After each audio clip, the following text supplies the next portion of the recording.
Tapi karena ingin mencoba sesuatu yang baru, akhirnya coba aja. Tiba-tiba, lolos. Terus masuk di perkuliahan. Nah, gue nyari di sini nih teman-teman yang sehobi sama gue tuh. Assalamualaikum warahmatullahi wabarakatuh. Selamat pagi, selamat siang, selamat sore, dan selamat malam teman-teman Telkotizen semuanya.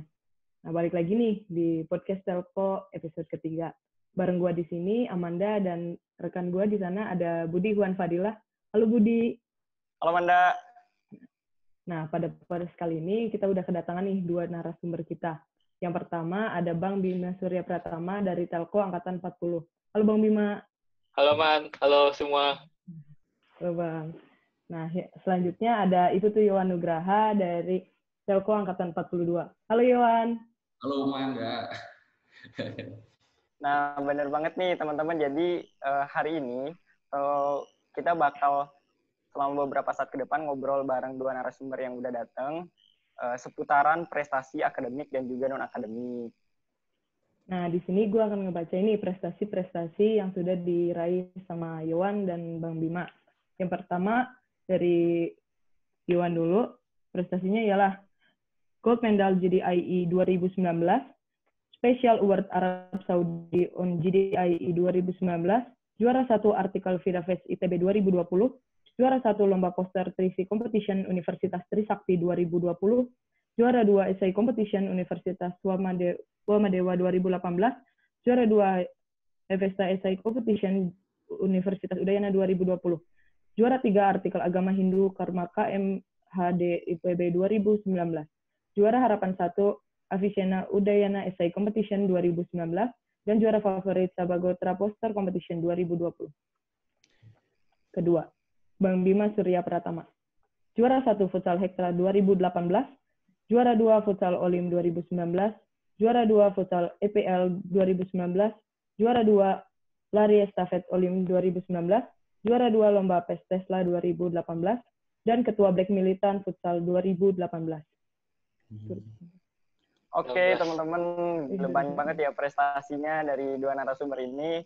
Mungkin kebetulan udah ada di tengah-tengah kita nih hadir, Yowan dan Bang Bima. Biar nggak makin penasaran, kita langsung tanya aja ke orangnya. Mungkin yang pertama Yowan nih. Tadi kan banyak banget tuh kompetisi, mulai dari yang sampai ke luar negeri atau dari berbagai universitas. Nah, bisa nggak Yowan lebih detail lagi diceritain tentang kompetisi-kompetisi itu yang pertama diikuti nih sampai kompetisi terbaru gitu? Oh iya. Berarti aku mulai dari awal dulu ya. Dari awal pertama kali ikut lomba itu sebenarnya udah ikut dari SD ya. Cuman ini sekarang untuk yang di kuliah itu baru mulai ikut di tahun 2018. Kebetulan pas kita masih jadi mahasiswa baru. Sebenarnya kalau bisa diceritain, aku sebenarnya nggak ada basic dalam menulis ya. Bahkan enggan dan malas sebenarnya dalam menulis. Tapi karena ingin mencoba sesuatu yang baru, akhirnya coba aja. Tiba-tiba lolos. Terus ikut presentasi lagi dan akhirnya menang. Jadi senang banget ya, apalagi pas kita masih jadi maba 2018 udah bisa menang lomba, apalagi lombanya juga diadain di Bali. Jadi menang lomba iya, pulang ke rumah pun juga iya. Jadi double happy-nya. Habis itu setelah menang lomba itu, kalau misalnya kalian bisa ngerasain, pasti kalian bakal memiliki rasa apa ya dibilang bahasanya, ingin mencoba lagi. Kayak seperti rasa candu dan kecanduan itu tuh benar-benar bagus itu loh untuk perkembangan diri kita kan, kita bisa mengasah diri kita lebih ya. Nah dari itu aku coba asah-asah ikut lomba-lomba lagi. Kebetulan lomba selanjutnya itu ada dari ITB, kebetulan ada lomba esai artikel juga yang acaranya namanya VidaFest ITB tahun 2020 dan aku coba ikut, menang lagi juara 1. Tapi di setelah lombanya itu ada yang nggak terduga juga. Jadi kan karena udah menang 2 kali, aku pikir, oh iya aku udah dapet nih tips and trick yang bagus untuk lomba. Ya udah aku terus ikut coba lagi. Ya ternyata kalah. Tadi kalau nggak salah ada disebutin berapa ya? Kalau nggak salah aku hitung ada 8 prestasi ya sejauh ini. Nah dari 8 prestasi sejauh ini itu kalahnya banyak banget lah. Kalau boleh bisa dibilang dari total keseluruhan aku udah coba ikut sampai 48 lomba. Dan itu cuma 8 yang menang. Jadi kan kalau bisa dibilang win rate-nya kecil banget ya. Kecil banget loh win rate-nya itu mah. Jadi tetap semangat aja sih jadi dalam mencoba dan mencoba. Akhirnya ya udah kalau patah semangat udah biasa, akhirnya coba lagi, dan kebetulan baru-baru ini bisa menang juara 1 di Trisakti. Kebetulan lomba poster itu, tema poster itu pendekatan agama dalam menyelesaikan permasalahan mental di era pandemi COVID-19. Jadi gitu. Itu Budi. Mungkin Bang Bemo bisa diceritain, Bang? Nah, boleh tuh dari Bang Bima. Tapi intinya mungkin sedikit menyambung dari yang sampaikan itu, awalnya itu dari rasa penasaran dulu, terus akhirnya ketagihan gitu ya. Iya, bener banget. Nah, Sok, Bang. jangan gue nyebut. Ya, boleh tuh Bang Bima. Kalau gue sih berawal dari hobi. Jadi pas awal masuk kuliahan, emang gue udah hobi futsal tuh dari kecil lah. Dari kecil suka main futsal, dari SD, yang mainnya di dekat rumah, kalau beres tuh kalau azan maghrib, nah itu beres baru beres tuh. Benar-benar. Nah, jadi ya udah. Iya banget. Jadi ya udah main terus masuk di perkuliahan. Nah, gue nyari di sini nih teman-teman yang sehobi sama gue tuh. Apalagi gue masuk jurusan telekomunikasi kanan. Berhubung telekomunikasi, gue nyari teman-teman yang bisa main futsal juga. Awal mulai main futsal ya dari teman kelas dulu, main, terus kita ikut Tesla juga, walaupun nggak menang. Nah, habis itu baru gue ikut-ikut BM, sama komunitas-komunitas gitu lah. Awal di BM tuh sebenarnya gue nggak masuk ke BM dulu, gue main di komunitas luar dulu, komunitas supporter gitu, AC Milan. Nah, di AC Milan itu dia ikut lomba. Habis itu baru gue kayak ketemu cutting dari BM. Nah, di situ gue nanya-nanya tentang BM, ikut seleksinya masuk BM. Habis masuk BM baru ikut latihan terus, main bareng terus ikut pertama kali deh turnamen. Nama turnamennya itu Olim dulu. Olim karena sebelumnya sebenarnya ada ekstra, cuman gue tuh kayak masuk BM-nya telat, nggak di awal-awal, karena emang kurang info juga. Nah, gue tuh masuknya setelah ada ekstra, baru ikut seleksi Olim, masuk main Olim. Itu nggak juara di awal per tahun. Selanjutnya gue masih di BM, ikut terus tahun selanjutnya ikut lagi lomba ekstra baru nih. Pertama kali gue ekstra tahun 2018, juara tuh. Itu seru sih, karena di final tuh kayak adik abang, final adik abang. Karena finalnya tuh angkatan gue 2016 sama angkatan 2015. Nah, mungkin abang ngalah gitu, jadi angkatan gue yang menang.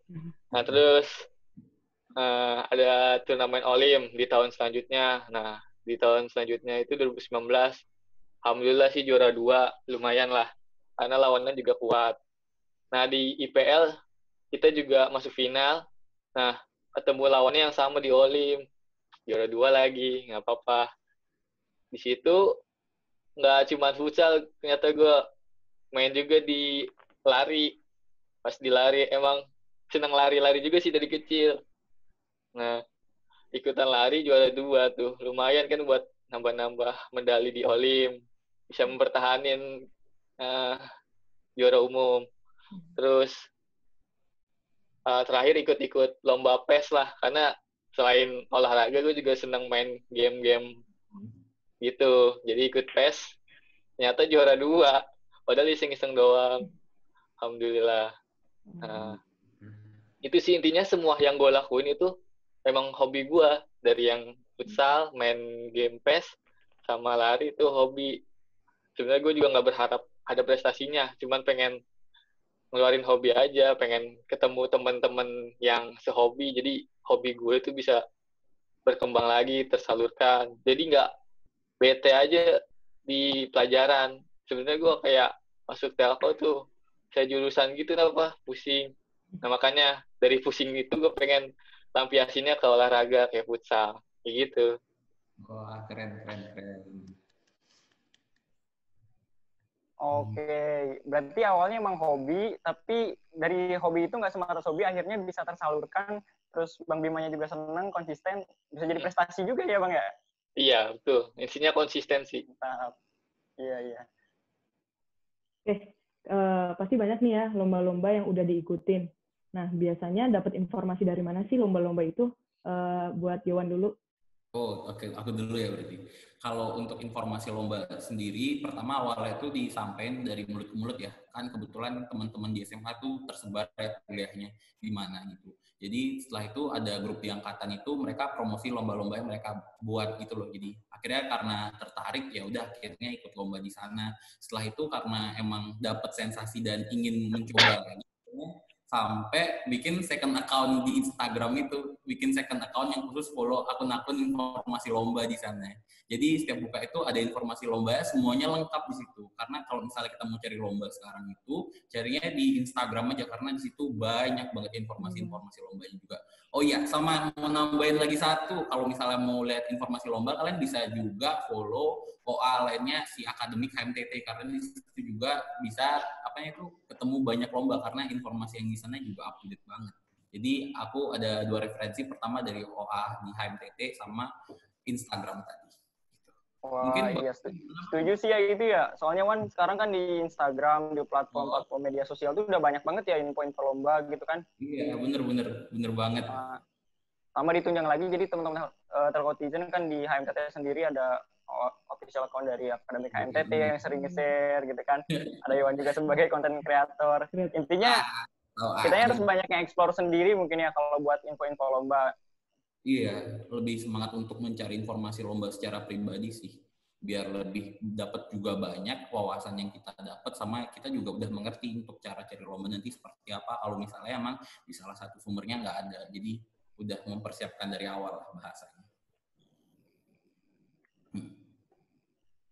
Nah, Yowan, kalau misalkan nih ada informasi lomba, nah Iya. yang menarik nih menurut Yowan, tapi dengan syarat harus tim.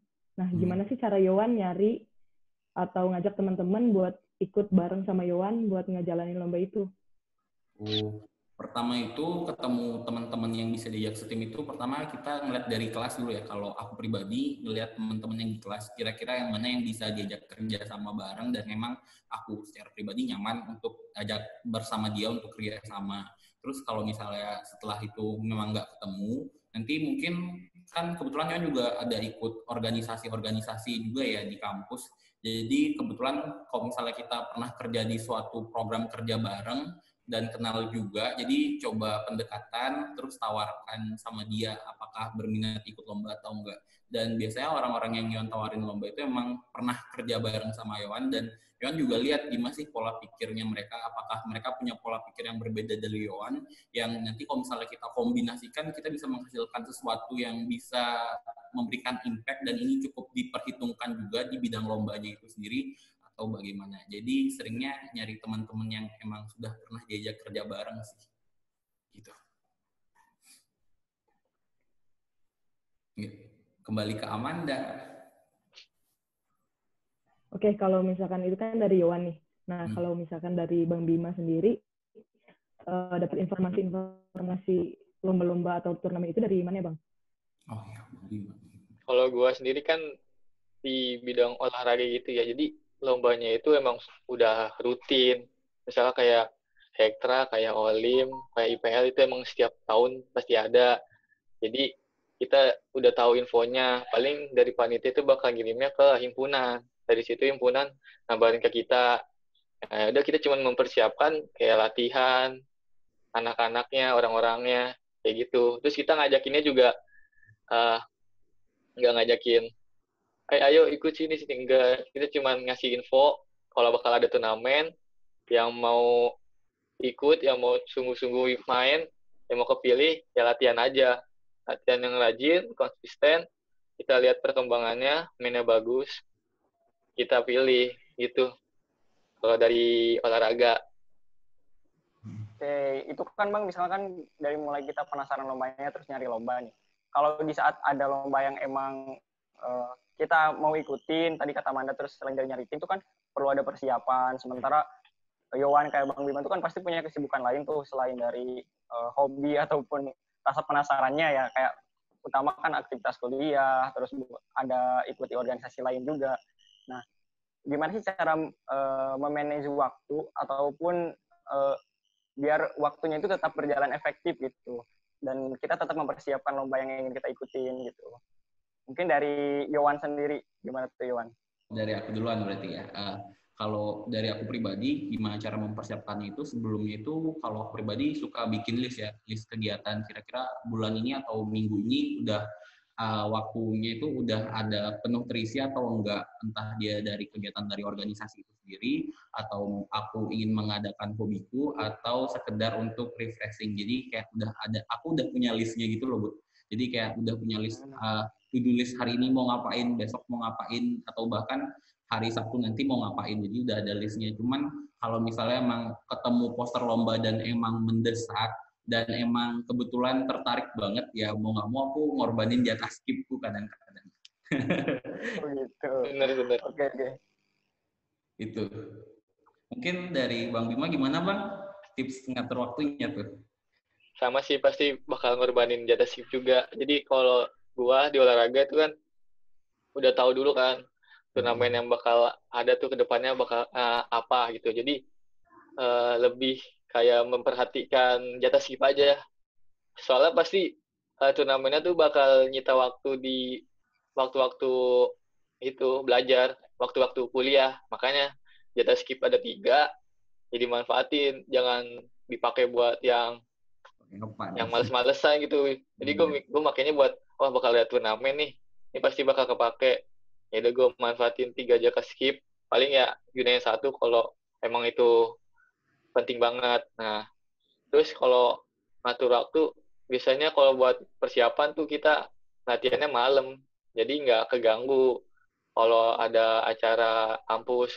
Mungkin keganggunya kalau misalkan dari pemain ada yang punya kegiatan lain di luar BM, itu nggak apa-apa sih, asal tahu prioritas mana yang lebih penting aja sih, gitu. Wah, kurang mirip ya sama Iwan ternyata juga. Ternyata banyak juga tips untuk manajemen waktu. Setiap orang ini beda-beda nih. Nah, tapi apa sih kesan dan pesan Bang Bima dalam mengikuti turnamen-turnamen ini? Apakah ada yang paling berkesan buat Bang Bima sendiri? Paling berkesan itu waktu ikut turnamen Hektra sih. Itu juara 1 juga, dan pesannya di turnamen itu tuh kita kayak yang paling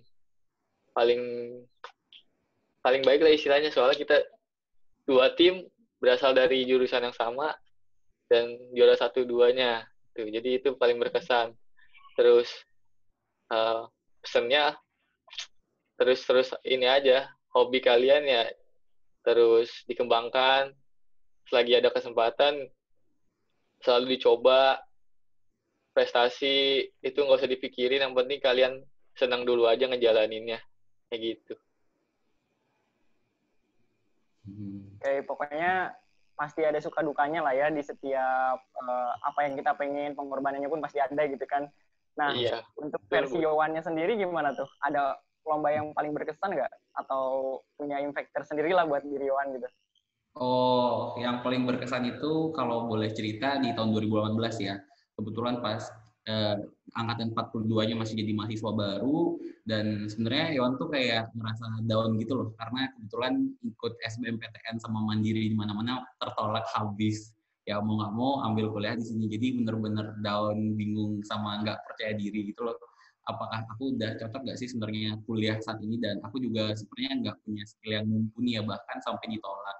Jadi kayak bingung sama sedih juga. Akhirnya kebetulan ngeliat poster selebaran lomba, tiba-tiba aja kayak punya visian ke depan, aku pasti menang, ikutin aja. Jadi kayak ada dorongan dari alam bawah sadar mungkin ya bahasanya, atau bagaimana itu, kayak ada suatu dorongan untuk ayo ikut aja, buktiin di sini, jadi gitu loh. Jadi seperti ada dorongan untuk ajang pembuktian diri ya. Kalau misalnya dibahasnya juga bahasa itu lompatan keyakinan atau leap of faith gitulah.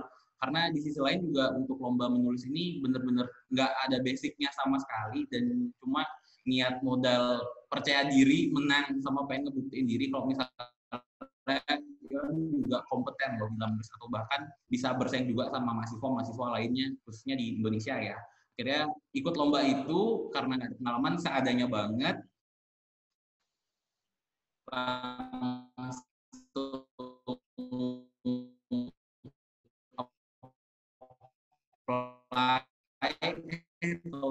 lolos jadi semifinalis dan lolos pulang, pengen pulang.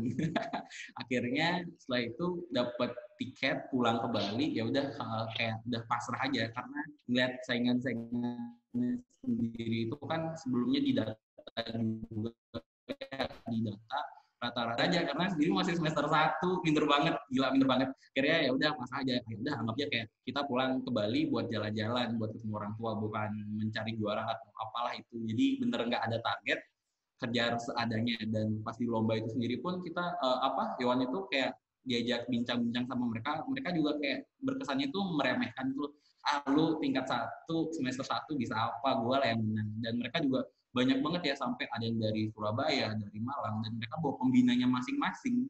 Jadi kayak kebetulan dapat urut 3 dan mereka urut pertama tuh cukup wah gitu ya, wah keren, tapi sayangnya mereka overtime jadi nggak bisa dapat menjelaskan intinya. Sedangkan kalau presentasi Yon sendiri kayak langsung straight to the point, langsung menjelaskan seadanya banget bahwa akhirnya di akhir ada pengumuman tiba-tiba juara 2, dan lucunya beda sama juara 1 itu cuma beda 5 poin aja. 5 poin aja. Jadi kayak yang juara 1 emang punya pembina, beda poinnya tipis, sedangkan yang Yon juara 2 beneran kosongan banget, langsung ngegas dan menang. Jadi kayak wah, banget. Di situ senangnya tuh luar biasa banget loh. Bener-bener itu sebagai ajang pembuktian diri kalau ternyata wah saya kompeten juga ya. Wah ternyata saya bisa ngalahin kakak-kakak tingkat yang udah lebih tua dan mereka punya pembina. Padahal saya cuma kosongan gitu loh. Jadi kayak bener-bener wah, gregetnya dapet gitu loh, kayak aku menang, kamu tidak. Senang banget, bener, puas banget lah rasanya di situ. Senang banget pastinya itu ya. Iya bang, tumben banget ngerasa seneng aja gitu. Itu bener-bener boom, momen yang wah lega banget perasaannya. Liburannya dapet, pialanya dapet, juaranya dapet, lengkap lah itu paket komplit 2018. Senang lah gue. Itu sih yang paling berkesan. Oke, mungkin ada satu pertanyaan lagi ya. Kayaknya ini penting juga buat ditanyain. Kan kita tahu nih situasinya lagi daring kayak gini. Lagi banyak yang beraktivitas di rumah aja gitu. Nah, kalau dari Yowan maupun Bang Bima sendiri, gimana sih saran atau tips biar kita bisa tetap produktif gitu? Jadi dengan di rumah ini aja itu nggak menghalangi kita buat tetap mengeksplor banyak hal, tetap ngelanjutin hobi kita. Nah itu apa sih tipsnya? Bang Bima nih kayaknya nih. Boleh Bang. Kalau gua ya selama masa pandemi kayak gini, lebih ke nge-improve diri sendiri sih. Jadi kayak, kan sekarang gue juga udah lulus kan. Nah, gue tuh kayak ngerasa belum ada something yang gak bisa gue kasih lebih buat ke pekerjaan nanti. Makanya di masa kayak gini tuh kan banyak kursus-kursus gratis gitu di internet. Nah itu gue manfaatin tuh biar nambah skill-skill yang gue dapet. Nggak cuma soft skill yang gue punya, gue juga dapet hard skill-nya gitu. Jadi kalian juga yang punya waktu luang bisa gunain tuh, lumayan banget, gratis. Nah, terus di samping improve dari hard skill, gue juga tetap ngelakuin olahraga sih. Walaupun tetap ikutin protokol. Jadi agak jauh-jauh. Walaupun pas ketemu di lapangan mah nggak jauh-jauh. Gitu. Terus apalagi ya, tetap jaga kondisi sih, tetap sehat, jangan keluar kalau nggak terlalu penting, karena sekarang di berita makin parah gitu di Indonesia. Lebih baik improve diri aja di rumah, manfaatin fasilitas yang ada, kayak gitu, biar kedepannya kalian dari goa ini keluar tuh bisa ngasilin sesuatu yang kalian bisa jual, kayak gitu. Keren. Mungkin Yowan palingnya nulis terus ya Wan ya, mau jadi penulis. Kalau Yowan pribadi gimana cara ngatur waktunya sekarang di masa pandemi? Kan kalau kita tahu sendiri ya, kalau masa pandemi ini bener cukup banyak ya waktu luang yang tersedia. Jadi dari Yowan pribadi senangnya itu kayak bertanya pada diri sendiri itu seperti kayak kontemplasi mungkin bahasanya. Jadi kayak menemukan motivasi atau tujuan utama. Jadi sekarang tuh misalnya untuk apa di tahun 2020 nih, di semester ini kira-kira apa yang ingin mau dicapai lebih lagi, apa yang ingin didapatkan lagi. Kalau Yon secara pribadi sekarang emang lagi pengen untuk belajar menambah skill-skill baru ya. Jadi karena tujuannya menambah skill baru, ya apa berarti sekarang coba cari course-course gratis atau pelatihan-pelatihan secara gratis yang bisa meningkatkan hard skill atau juga soft skill kita. Jadi sebelum untuk itu harus ketemu dulu motivasinya apa, karena motivasi itu penting banget yang dimana motivasi itu bisa memberikan kita semangat sebagai bahan bakar untuk terus melaju ke depan gitu. Jadi sekarang temuin dulu motivasinya untuk apa, tujuannya untuk apa, kira-kira bermanfaat nggak untuk diri sendiri atau bahkan orang lain yang itu bisa digunakan dalam jangka waktu yang lebih lama gitu. Dari aku gitu sih.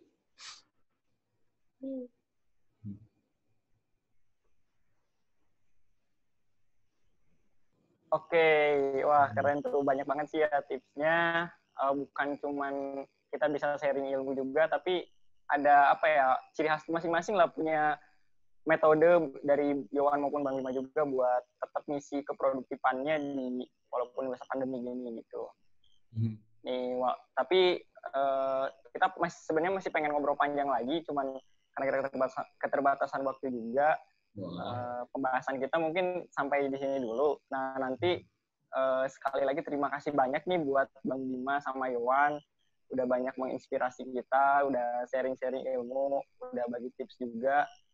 Semoga di lain kesempatan kita masih bisa cerita kayak gini, menebar hal-hal positif ke teman-teman yang lain juga, gitu. Iya. Amin. Mungkin untuk penutup, kita bisa jargon dulu kali ya. Mungkin bisa dipimpin Bang Bima, silahkan. Bang Bima. Mulai ya. 1, 2, 3. Telekomunikasi. Pertama terbaik. Salam Telekomunikasi. telekomunikasi.